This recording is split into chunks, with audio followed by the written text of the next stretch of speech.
მარგალიტის მიღების სამი სახეობა არსებობს: ნატურალური, კულტივირებული და ხელოვნური. კულტივირებული მარგალიტის გამოგონების ისტორია 1893 წლიდან იწყება, თუმცა იმისთვის რომ გავიგოთ როგორ იქმნება ასეთი ტიპის ძვირფასი ქვა, ჯერ ნატურალური მარგალიტის წარმოშობას უნდა გავეცნოთ.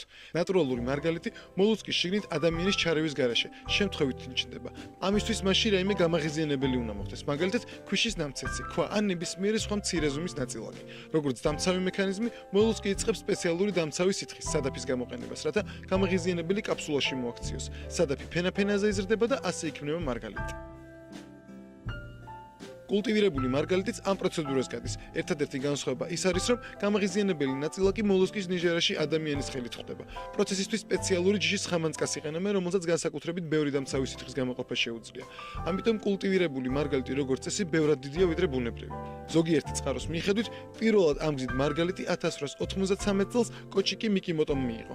გადმოცემა ამბობს, რომ წარმატების მისაღწევად მან ნატურალური მარგალიტის შექმნის პროცესის გამოკვლევას და ხამანწკების ჯიშების შესწავლას წლები დაუთმო. დღეს მიკიმოტოს მარგალიტი ფაქტობრივად ხარისხის ნიშნად ითვლება.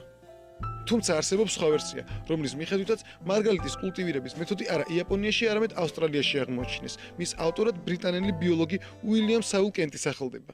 იაპონიაში მეთოდის გამავრცელებლად კი ტოკიჩი ნიკაშავა ითვლება, რომელმაც 1916 წელს პატენტი მოიპოვა და კოჩიკი მიკიმოტოს ქალიშვილზე დაქორწინდა. იაპონიდან მარგალიტების კულტივირება ფილიპინებზე, პალაუსა და ბუტონზე გავრცელდა. მიცუბიში პირველი კომპანია აღმოჩნდა, რომელიც კულტივირებული მარგალიტის წარმოებით დაინტერესდა. ვინც არ უნდა იყოს ამ მეთოდის აღმომჩენი, ფაქტია, რომ მან უდიდესი წარმატება მოიპოვა. დღეს მსოფლიოში გაყიდული მარგალიტების 99% სწორედ ამ გზით არის მიღებული.